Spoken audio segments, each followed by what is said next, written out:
ಕೆರೆ ಸಮೀಪ ರಸ್ತೆ ಕುಸಿತ ಉಂಟಾಗಿದೆ. ಅಲ್ಲೂ ಕೂಡ ಇದೆ ಸಮಸ್ಯೆ. NH75 ರಸ್ತೆಯ ತಡೆಗೋಡೆಗಳೇ ಕುಸಿದು ಬಿದ್ದಿದ್ದಾವೆ. ಹೆದ್ದಾರಿಯಲ್ಲಿ ಒನ್ ವೇ ಸಂಚಾರಕ್ಕೆ ಮಾತ್ರ ಅವಕಾಶ ಮಾಡಿಕೊಡ್ಲಾಗ್ತಾ ಇದೆ. ರಸ್ತೆ ದುರಸ್ತಿ ಮಾಡೋದೇ ಹೈವೇ ಸಿಬ್ಬಂದಿಗೆ ದೊಡ್ಡ ಸವಾಲು. ಎಲ್ಲಂತ ದುರಸ್ತಿ ಮಾಡ್ತಾರೆ, ಯಾಕಂದ್ರೆ ಎಲ್ಲಿ ನೋಡಿದ್ರು ಕುಸಿತಾ ಇರುತ್ತೆ, ಮಣ್ಣು ಕುಸಿತಾ ಇರುತ್ತೆ. ಒಂದ್ ಕಡೆ ಕಟ್ಟಿದ್ರೆ ಮತ್ತೊಂದ್ ಕಡೆ ಕುಸಿಯುತ್ತೆ. ಮಣ್ಣು ಅಷ್ಟರ ಮಟ್ಟಿಗೆ ಸಡಿಲಗೊಂಡ್ಬಿಟ್ಟಿದೆ. ಇಡೀ ಭಾಗ ಮಲೆನಾಡು ಗುಡ್ಡಗಾಡು ಪ್ರದೇಶ ಆಗಿರೋದ್ರಿಂದ ಎಷ್ಟಂತ ಗೋಡೆ ಕಟ್ಟಕ್ಕೆ ಸಾಧ್ಯ ಆಗುತ್ತೆ. ಸಿಬ್ಬಂದಿಗೆ ಇದು ಬಹಳ ದೊಡ್ಡ ಸವಾಲಾಗಿದೆ. ಬೃಹತ್ ಕ್ರೇನ್ಗಳ ಮೂಲಕ ದುರಸ್ತಿ ಕಾರ್ಯವನ್ನು ನಡೆಸ್ತಾ ಇದ್ದಾರೆ. ರಸ್ತೆ ತೆರವು ಕಾರ್ಯಾಚರಣೆಯನ್ನು ಕೂಡ ಅಷ್ಟೇ ತ್ವರಿತವಾಗಿ ನಡೆಸ್ತಾ ಇದ್ದಾರೆ.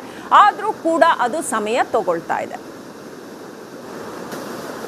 ನಿರಂತರ ಮಳೆಯಿಂದ ಈಗಾಗಲೇ ಹಾಸನದ ಸಕಲೇಶಪುರ ಮಲೆನಾಡು ಭಾಗದಲ್ಲಿ ಸಾಕಷ್ಟು ಕಡೆ ಮಣ್ಣು ಕುಸಿತಾ ಇರುವಂಥದ್ದು. ಈಗ ನಾನು ಶಿರಾಡಿ ಘಾಟ್ನ ಮಾರ್ನಹಳ್ಳಿ ಬಳಿ ಇರುವಂಥದ್ದು. ಈಗಾಗಲೇ ನೋಡ್ಬೋದು, ನಿರಂತರವಾಗಿ NH75 ಏನಿದೆ, ರಾಷ್ಟ್ರೀಯ ಹೆದ್ದಾರಿ ಮಂಗಳೂರು ಬೆಂಗಳೂರು ಸಂಪರ್ಕವನ್ನು ಕಲ್ಪಿಸುವಂತಹ ಈ ಮಾರ್ಗದ ಬಹುತೇಕ ಕಡೆ ಈ ಎರಡು ಭಾಗದಲ್ಲಿ ಕೂಡ ಮಣ್ಣು ಕುಸಿತಾ ಇರುವಂಥದ್ದು. ಇನ್ನು ಸಾಕಷ್ಟು ಕಿಲೋಮೀಟರ್ ವೆಹಿಕಲ್ ಕೂಡ ಜಾಮ್ ಆಗಿರುವುದರಿಂದ ಈಗಾಗಲೇ ನಾವು ನೋಡಿದ್ವಿ.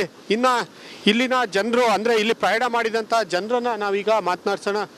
ಸರ್ ಹೇಳಿ, ನೀವೀಗ ಅದೇ ರೋಡಲ್ಲಿ ಬಂದ್ರಿ, ಎಷ್ಟು ಕಿಲೋಮೀಟರ್ ಜಾಮ್ ಆಗಿದೆ ಏನು ಅಂತ? ಸರ್ 20 ಕಿಲೋಮೀಟ್ರು ಬ್ಲಾಕ್ ಆಗಿದೆ. ಅಲ್ಲಿ ನೋಡಿ ಗಾಡಿಗಳು ಇಲ್ಲಿವರೆಗೂ ನಿಂತಿದೆ. ಸಡನ್ನಾಗೆಲ್ಲ ಬಿದ್ದೋಗಿ ರೋಡೆಲ್ಲ ಬ್ಲಾಕ್ ಆಗಿದೆ ಸರ್. ತುಂಬ ಕಷ್ಟ ಆಗ್ತಿದೆ, ಯಾರು ಓಡಾಡೋಕ್ಕೆ ಆಗಲ್ಲ, ಆ ಥರ ಜಾಗ ಆಗ್ಬಿಟ್ಟಿದೆ. ನಾವು ಟ್ರಿಪ್ಪಿಗೆ ಬರೋಣ ಅಂತ ಪ್ಲ್ಯಾನ್ ಮಾಡಿದ್ರಿ, ಇವಾಗ ವಾಪಸ್ ಹೋಗ್ಬೇಕು. ಅದೇ ರೋಡಲ್ಲಿ ಬಂದು ವಾಪಸ್ ಹೋಗ್ತಾ ಇದ್ದೀವಿ, ಕಾರ್ ಆ ಕಡೆ ನಿಲ್ಲಿಸಿದ್ದೀರಿ. ತುಂಬ ಕಷ್ಟ ಸರ್. ಓಕೆ, ನೀವು ಸ್ಥಳೀಯರಿದ್ದೀರಾ, ಈ ಪರಿಸ್ಥಿತಿ ಹೆಂಗಿದೆ ಅಂತ? ದಿನ ಮಳೆ ಬರ್ತಿದ್ದೆ, ರೋಡೆಲ್ಲ ತೆಗ್ದವ್ರೆ ಫುಲ್ಲೆಲ್ಲ. ನೋಡಿ ಮಳೆ ಬರ್ತಾರಿಂದ ಕುಸಿದೆಲ್ಲ ಆಗಿದೆ. ಯಾವ ಥರ ಹೆಂಗಿರ್ಬೇಕನ್ನೋ ನಮಗೂ ಗೊತ್ತಾಗ್ತಿಲ್ಲ. ರೋಡ್ ಬೇರೆ ಜಾಮ್ ಆಗಿದೆ, ಹೆಂಗಂತ ನಮಗೂ ಗೊತ್ತಿಲ್ಲ. ಆ ಥರ ಎಲ್ಲ ಹಿಂಸೆ ಆಗಿಬಿಟ್ಟಿದೆ. ಓಕೆ, ಮಳೆ ದಿನದಿಂದ ದಿನಕ್ಕೆ ಜಾಸ್ತಿ ಆಗ್ತಿದೆ ಏನಂತ? ದಿನ ಜಾಸ್ತಿ ಆಗ್ತಿದೆ. ಬೆಟ್ಟ ಎಲ್ಲ ನೋಡಿ ಹಂಗೆ ಕುಸಿತಿದೆ. ಮೇಲ್ಗಡೆ ಮನೆ ಅಲ್ಲೇ ತೋರಿಸಿಬೇಕಾದ್ರೆ ಮನೆ ಎಲ್ಲ ಆ ಥರ ಯಾವ ಥರ ಅಂತ ಗೊತ್ತಾಗಲ್ಲ ನಮಗೂ. ಆ ಥರ ಹಿಂಸೆ ಎಲ್ಲ ಆಗಿಬಿಟ್ಟಿದೆ. ಓಕೆ, ನೋಡ್ಬೋದು ಈ ಭಾಗದಲ್ಲಿ ಯಾವ ರೀತಿ ಮಳೆ ನಿರಂತರ ಸುರಿತಾ ಇರೋದ್ರಿಂದ ಸೈಡಲ್ಲಿ ರಸ್ತೆ ಕೆಲಸ ಮಾಡುವಂಥ ಜಾಗ ಏನಿದೆ ಅಲ್ಲೆಲ್ಲವೂ ಕೂಡ ಮಣ್ಣು ಕುಸಿತಾ ಇರುವಂಥದ್ದನ್ನು ನೋಡ್ಬೋದಾಗಿದೆ. ಈಗಾಗಲೇ ಇನ್ನು ಈ ಕಡೆ ಭಾಗದಲ್ಲೂ ಕೂಡ ಮಣ್ಣು ಎಷ್ಟು ಅಗಾಧವಾಗಿ ಕುಸಿದಿದೆ ಅಂತ ನೋಡ್ಬೋದಾಗಿದೆ. ಒಟ್ಟಾರೆಯಾಗಿ ಹಾಸನದ ಶಿರಾಡಿ ಘಾಟ್ ಏನಿದೆ, ಈ ಒಂದು ಶಿರಾಡಿ ಘಾಟ್ನಲ್ಲಿ ಇನ್ನೂ 2-3 ದಿನಗಳ ಕಾಲ ಏನಾದ್ರು ಮಳೆ ನಿರಂತರವಾಗಿ ಹೆಚ್ಚಿನ ಮಳೆ ಶುರುವಾದರೆ ಸಾಕಷ್ಟು ಇನ್ನೂ ಇಲ್ಲಿ ಓಡಾಡಲಿಕ್ಕೆ ಕಷ್ಟವೇನೋ ಅನ್ನುವಷ್ಟು ಪರಿಸ್ಥಿತಿ ಉಂಟಾಗೋದ್ರಲ್ಲಿ ಯಾವುದೇ ಅನುಮಾನ ಇಲ್ಲ. ಕ್ಯಾಮ್ರಾ ಪರ್ಸನ್ ಕಾರ್ತಿಕ್ ಜೊತೆ ಕುಶ್ವಂತ್, ರಿಪಬ್ಲಿಕ್ ಕನ್ನಡ, ಹಾಸನ.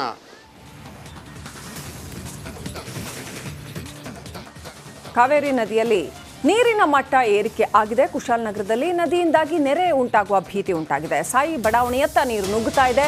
ಮನೆ ಮೆಟ್ಲಿನವರೆಗೂ ಕೂಡ ಅಲ್ಲಿ ನೆರೆ ನೀರು ಬಂದು ಬಿಟ್ಟಿದೆ. ಕಾವೇರಿ ಕ್ಷಣಕ್ಕೂ ಏರಿಕೆ ಆಗ್ತಾ ಇದೆ. ಇದರಿಂದಾಗಿ ಅಲ್ಲಿನ ಜನ ಭೀತಿಗೊಳಗಾಗಿದ್ದಾರೆ. ಕುಶಾಲನಗರದಲ್ಲಿ ನೆರೆ ಉಂಟಾಗುವ ಭೀತಿ. ಈಗಲೇ ಅಲ್ಲಿ ಜಿಲ್ಲಾಡಳಿತ ಎಚ್ಚೆತ್ತುಕೊಂಡ್ರೆ ಕಡೆ ಪಕ್ಷ ಜನರನ್ನ ಸ್ಥಳಾಂತರವನ್ನಾದರೂ ಮಾಡಬಹುದು. ಕಾವೇರಿ ನದಿ ಮಟ್ಟ ಕ್ಷಣಕ್ಕೂ ಏರ್ತಾ ಇದೆ. ಏನಿದೆ ಪರಿಸ್ಥಿತಿ? ನಮ್ಮ ಪ್ರತಿನಿಧಿ ಅನುಕಾರ್ಯಪ್ಪ ಪ್ರತ್ಯಕ್ಷ ವರದಿ ಕೊಟ್ಟಿದ್ದಾರೆ, ನೋಡೋಣ ಬನ್ನಿ. ಕೊಡಗು ಜಿಲ್ಲೆಯಲ್ಲಿ ಧಾರಾಕಾರ ಮಳೆ ಆಗ್ತಿರೋದ್ರಿಂದ ಕಾವೇರಿ ನದಿ ಅಪಾಯದ ಮಟ್ಟ ಮೀರಿ ಹರಿತಾ ಇದೆ. ಅದರಲ್ಲೂ ಈ ಆತಂಕ ಇರುವಂಥದ್ದು ಕುಶಾಲನಗರದ ಸಾಯಿ ಬಡಾವಣೆ, ಕುವೆಂಪು ಬಡಾವಣೆ ಈ ವ್ಯಾಪ್ತಿಯಲ್ಲಿ. ಯಾಕೆಂದರೆ ಪ್ರತಿ ವರ್ಷ ಇಲ್ಲಿ ಹೆಚ್ಚು ನೀರು ಮಳೆ ಆದಾಗ ನೀರು ಬರುವಂಥದ್ದು. ಈಗ ನಾವು ಈ ಕುಶಾಲನಗರದ ಸಾಯಿ ಬಡಾವಣೆಯಲ್ಲಿ ನಾವಿದ್ದೇವೆ. ಇಲ್ಲಿ ಕಾವೇರಿ ನದಿ ಯಾವ ರೀತಿ ಹರಿತಾ ಇದೆ ನಿಮಗೆ ತೋರಿಸ್ತೀವಿ. ಸಂಪೂರ್ಣವಾಗಿ ಭರ್ತಿಯಾಗಿ ಫುಲ್ ಹರಿತಾ ಇದೆ, ಅಂದರೆ ಅಪಾಯದ ಮಟ್ಟ ಅಂತ ಹೇಳ್ಬೋದು. ಇದು ಈ ಕಡೆ ರಾಜಕಾಲುವೆ ಇದೆ. ರಾಜಕಾಲುವೆಗಾಗಿ ಈಗ ನೀರು ಏನು ಅಲ್ಲಿ ಹೆಚ್ಚು ಬಂದಿದೆ, ಈ ಕಡೆ ನೀರು ನುಗ್ಗುವಂಥದ್ದು. ಈ ಕಡೆ ನುಗ್ಗಿ ಈ ಸಾಯಿ ಬಡಾವಣೆ ಅಂತ ಹೇಳಿ ಇಲ್ಲಿಗೆ ಬರುವಂಥದ್ದು. ಈಗಾಗಲೇ ಇಲ್ಲಿ ಸಾಯಿ ಬಡಾವಣೆಯಲ್ಲಿ ಕೆಲವರು ಈಗಾಗಲೇ ಮನೆ ಖಾಲಿ ಮಾಡಿದ್ದಾರೆ. ಇಲ್ಲಿ ನೋಡ್ಬೋದು ನೀರು ಕೂಡ ಈಗ ಬಂದು ಇಲ್ಲಿ ಸ್ಟಾಕ್ ಆಗ್ತಾ ಇದೆ. 1-2 ಮನೆಗಳ ಮೆಟ್ಟಿಲುವರೆಗೂ ನೀರು ಬಂದಿದೆ. ಈ ಪಕ್ಕದಲ್ಲೇ ಒಂದು ದೇವಸ್ಥಾನ ಇದೆ, ದೇವಸ್ಥಾನಕ್ಕೂ ಕೂಡ ನೀರು ಬಂದಿದೆ. ಇದು ಈಗ ಮಳೆ ಮತ್ತೆ ಇದೇ ರೀತಿ ಮುಂದುವರೆದ್ರೆ ಇವತ್ತು ಸಂಜೆ ವೇಳೆಗೆ ಸಂಪೂರ್ಣವಾಗಿ ಎಲ್ಲ ಮನೆಗಳಿಗೆ ನೀರು ನುಗ್ಗುವ ಸಾಧ್ಯತೆ ಕಂಡು ಬರ್ತಾ ಇದೆ. ಅಂದರೆ ಭಾಗಮಂಡಲ ತಲಕಾವೇರಿ ವ್ಯಾಪ್ತಿಯಲ್ಲಿ ಹೆಚ್ಚು ಮಳೆ ಆಗಿದೆ. ಆ ನೀರು ಇನ್ನೂ ಬಂದು ಕುಶಾಲನಗರ ಕಡೆ ತಲುಪಿಲ್ಲ. ಇವತ್ತು ಮಧ್ಯಾಹ್ನ ವೇಳೆಗೆ ಆ ನೀರೆಲ್ಲ ಬಂದು ಈ ಕಡೆ ನೀರಿನ ಒಳಹರಿವು ಹೆಚ್ಚಾಗುತ್ತೆ ಕಾವೇರಿ ನದಿದು. ಆಗ ಮತ್ತಷ್ಟು ನೀರು ಈ ಕಡೆ ಬರುವಂಥ ಸಾಧ್ಯತೆ ಕಂಡು ಬರ್ತಾ ಇದೆ. ಒಟ್ಟಾರೆ ಹೇಳಬೇಕಂತ ಹೇಳಿದ್ರೆ ಒಂದು ವಾರಗಳಿಂದ ಕೊಡಗು ಜಿಲ್ಲೆಯಲ್ಲಿ ನಿರಂತರವಾಗಿ ಮಳೆ ಸುರಿತಾ ಇದೆ. ಅದರಿಂದ ಸಾಕಷ್ಟು ಆತಂಕ ಎದುರಾಗಿದೆ. ಕೆಲವು ಜನರು ಸಂಕಷ್ಟ ಕೂಡ ಸಿಲುಕಿಕೊಂಡಿದ್ದಾರೆ. ಕ್ಯಾಮರಾ ಪರ್ಸನ್ ದಿವಾಕರ್ ಜೊತೆ ಅನುಕಾರ್ಯಪ್ಪ, ರಿಪಬ್ಲಿಕ್ ಕನ್ನಡ, ಕೊಡಗು. ರೈಟ್, ಕೊಡಗಿನ ಕುಶಾಲನಗರದಲ್ಲಿ ಯಾವ ರೀತಿ ಬಡಾವಣೆಗೆ ನೀರು ನುಗ್ಗಿದೆ ಅನ್ನೋದನ್ನ ನೋಡ್ತಾ ಇದ್ರ. ಜಿಲ್ಲಾಡಳಿತ ಎಚ್ಚೆತ್ತುಕೊಂಡು ಈಗಲೇ ಜನಗಳನ್ನ ಸ್ಥಳಾಂತರ ಮಾಡಿಸಬೇಕು ಅಥವಾ ನೀರನ್ನ ಖಾಲಿ ಮಾಡಿಸಬೇಕು. ಸರ್ 3 ವರ್ಷ ಬಂದಿದೆ ಸರ್. 2018, 19, 20 ಬಂದಿದೆ. 21ನಲ್ಲಿ ಇದಕ್ಕಿಂತ ಜಾಸ್ತಿ ಬಂದಿತ್ತು. 22ನಲ್ಲಿ ಪೋರ್ಟಿಕೋಗೆ ಬಂದಿತ್ತು. ಪೋರ್ಟಿಕೋಗೆ ಬಂದು ಕಡಿಮೆ ಆಯಿತು ಸರ್. ಈ ವರ್ಷ ಬಂದಿದೆ ಸರ್, ಏನಾಗುತ್ತೋ ಗೊತ್ತಿಲ್ಲ. ಆ್ಯಕ್ಚುಲಿ ಸ್ವಲ್ಪ ಕೆಲಸ ಮಾಡಿದ್ರು, ಬಟ್ ಅವ್ರು ಲೇಟಾಗಿ ಸ್ಟಾರ್ಟ್ ಮಾಡಿದ್ರು. ಜೂನಲ್ಲಿ ಮಳೆ ಇಟ್ಕೊಂಡಾಗ ಕೆಲಸ ಮಾಡಿದ್ರು. ತಡೆಗೋಡೆ ಅಲ್ಲ ಸರ್, ಡ್ರೈನೇಜು ಏನೋ ವಾಲು, ರಿಟರ್ನ್ ವಾಲು ಏನೇನೋ ಮಾಡ್ತೀವಿ ಅಂತ ಹೇಳಿದರು. ಅವ್ರಿಗೆಲ್ಲ ಕುವೆಂಪು ಬಡಾವಣೆ ಅವ್ರಿಗೆಲ್ಲ. ಕಪಿಲಾ ನದಿ ನೆರೆಯಿಂದ ದೇಗುಲಗಳು ಜಲಾವೃತವಾಗ್ಬಿಟ್ಟಿದ್ದಾವೆ. ಅಪಾಯದ ಮಟ್ಟ ಮೀರಿ ಹರಿತಾ ಇದೆ ಕಪಿಲೆ. ನಂಜನಗೂಡಿನ ಅಯ್ಯಪ್ಪ ಸ್ವಾಮಿ ದೇವಾಲಯ ಜಲಾವೃತ ಆಗಿದೆ. ಕಪಿಲಾ ನದಿಯ ಸ್ನಾನಘಟ್ಟ ಮುಡ್ಡಿಕಟ್ಟೆ ಮುಳುಗಡೆ ಆಗುವಂಥ ಪರಿಸ್ಥಿತಿ ನೆರೆಯಿಂದಾಗಿ. ರಾಷ್ಟ್ರೀಯ ಹೆದ್ದಾರಿ 766 ಬಂದ್ ಆಗಿದೆ. ತಮಿಳುನಾಡು ಕೇರಳಕ್ಕೆ ಸಂಪರ್ಕ ಕಲ್ಪಿಸುವ ಈ ರಸ್ತೆ ಕಟ್ಟಾಗಿದೆ. ಕಬಿನಿ ಜಲಾಶಯ ಸಂಪೂರ್ಣವಾಗಿ ಭರ್ತಿಯಾಗಿದೆ. ಈಗಾಗಲೇ ಜಲಾಶಯದಿಂದ 70,000 ಕ್ಯೂಸೆಕ್ಸ್ ನೀರು ಬಿಡ್ತಾ ಇರೋ ಹಿನ್ನೆಲೆಯಲ್ಲಿ ನಂಜನಗೂಡಿನ ಕಪಿಲಾ ನದಿ ಮೈದುಂಬೇರಿತಾ ಇದೆ. ನಾನೀಗ ಸದ್ಯ ಮೈಸೂರು ಜಿಲ್ಲೆಯ ದಕ್ಷಿಣ ಕಾಶಿಯಲ್ಲಿ ಕರೆಯಲ್ಪಡುವಂತಹ ನಂಜನಗೂಡಲ್ಲಿದ್ದೇನೆ. ನಂಜನಗೂಡಿನ ಕಪಿಲಾ ನದಿ ಈಗ ಮೈದುಂಬಿ ಹರಿತಾ ಇದೆ.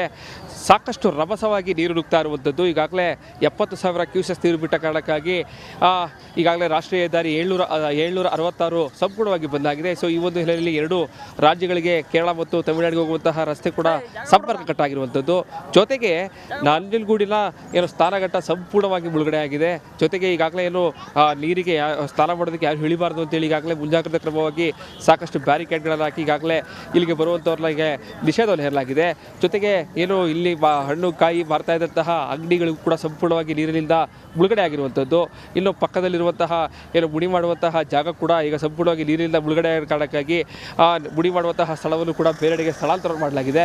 ಜೊತೆಗೆ ಸ್ನಾನಘಟ್ಟದ ಪಕ್ಕದಲ್ಲಿರುವಂತಹ ಅಯ್ಯಪ್ಪ ಸ್ವಾಮಿ ದೇವಾಲಯಕ್ಕೂ ಕೂಡ ಈಗಾಗಲೇ ಜಲದಿಗ್ಬಂಧನಾಗಿರುವಂಥದ್ದು.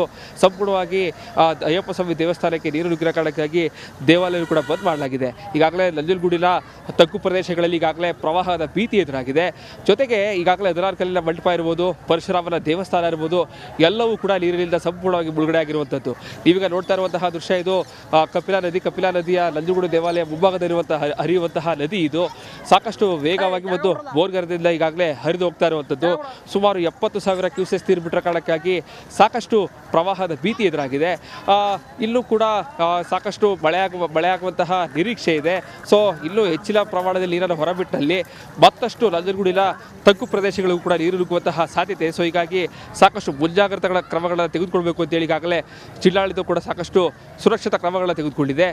ಒಟ್ಟಾರೆ ಹೇಳೋದಾದರೆ ಕಪಿಲಾ ನದಿ ಮೈದುಂಬಿ ಹರಿತಾ ಇದೆ. ಸಾಕಷ್ಟು ಪ್ರವಾಹದ ಭೀತಿ ಕೂಡ ಈಗ ನಂಜನಗೂಡಿನಲ್ಲಿ ಎದುರಾಗಿರುವಂಥದ್ದು. ಕ್ಯಾಮ್ರಾ ಪರ್ಸನ್ ಸಚಿನ್ ಜೊತೆಗೆ ವಿನೋದ್ ಪಡವರಳ್ಳಿ, ರಿಪಬ್ಲಿಕ್ ಕನ್ನಡ, ಮೈಸೂರು. ಕರಾವಳಿ ಭಾಗದಲ್ಲೂ ಕೂಡ ಮಳೆ ಮುಂದುವರೆದಿದೆ. ಮಳೆಯ ಅಬ್ಬರಕ್ಕೆ ಜನಜೀವನ ದುಸ್ತರ ಆಗಿಬಿಟ್ಟಿದೆ. ಮಂಗಳೂರು ಹೊರವಲಯದ ಆದ್ಯಪಾಡಿ